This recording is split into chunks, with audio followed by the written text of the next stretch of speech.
अखिलेश के दावे से मच गई सियासी खलबली, हिल गई मोदी के महाबली, योगी की भी बढ़ गई टेंशन, आजम खान को दे दिया बड़ा तोहफा।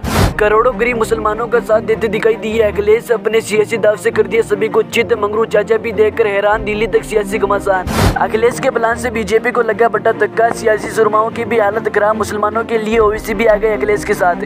सपा चीफ अखिलेश यादव ने यूपी में बीजेपी के फिसाकों को बदल कर रख दिया। अखिलेश यादव ने नेताजी की तरह ऐसा सियासी दाव चला है कि योगी जी की भी बढ़ गई टेंशन, मोदी साथ देखते रह गए। अखिलेश ने लखनऊ से लेकर दिल्ली तक बीजेपी ब्रिगेड की हालत खराब कर दी है। बार बार अखिलेश को टारगेट करने वालों की भी बोलती बंद हो गई। यूपी के गरीब मजदूरों को भी अखिलेश ने एक तोहफा दे दिया, जिससे चारों ओर सियासी तपिश भी बढ़ गई और योगी भी सन रह गए। दरअसल अखिलेश ने आजम खान को तोहफा दिया, साथ ही वेस्ट यूपी के मुसलमानों को भी बड़ा गिफ्ट दिया, जिससे मोदी के गरीब सांसदों से लेकर योगी के मंसूबों पर भी पानी फिर गया। इधर योगी ज्ञानवापी मुद्दे को चुनाव में भुनने के लिए जुटे थे, उधर अखिलेश ने सियासी खेला करते हुए यूपी और बुंदेलखंड में 86 निषाद पिछड़ी वेस्ट यूपी के लिए अखिलेश ने क्या कुछ किया है वह आपको बताते हैं। उससे पहले आपको बताते हैं कि अखिलेश ने बुंदेलखंड में क्या कुछ किया है। जैसे जैसे लोकसभा चुनाव का वक्त करीब आ रहा है, सियासी निषाद में गोटियां बिछने लगी है। अखिलेश ने सीधा बीजेपी को बीजेपी के गढ़ में ही चुनौती देने का मन बना लिया है। इसी के जरिए अखिलेश परीक्षण के जरिए अपने कार्यकर्ताओं से सीधा संवाद करने लगे हैं और उन्हें मिशन 2024 के चुनाव को जीतने का मंत्र देने में जुटे हैं। बांदा और फतेहपुर में सपा का शिविर लगाए। शिविर में अखिलेश ने पार्टी को मजबूत करने का प्लान बनाया और अपने शहरों को बड़ी जिम्मेदारी सौंपी है। मीडिया रिपोर्ट के मुताबिक बांदा में अखिलेश 17 अगस्त तक रुकेंगे, फिर उसके बाद में 20-21 अगस्त को होने वाले परीक्षण शिविर में शामिल होंगे। बता दें कि सपा चीफ अखिलेश यादव होने वाले परीक्षण शिविर में कार्यकर्ताओं को हौसला बढ़ाने का काम करेंगे, ताकि 2024 के चुनाव में बीजेपी को कड़ी टक्कर दी जा सके। जानकारों की माने तो 2024 में सब ठीक रहा। अखिलेश बीजेपी को टक्कर देने के लिए 3 बादशाह को भी बढ़ा सकते हैं। इसी को लेकर अखिलेश यादव चुनावी रणनीति बनाने को जुटे हैं और सूझबूझ सपा के सिपाहियों को भी बड़ा पद दे रहे हैं। क्वालिटी मजबूत हो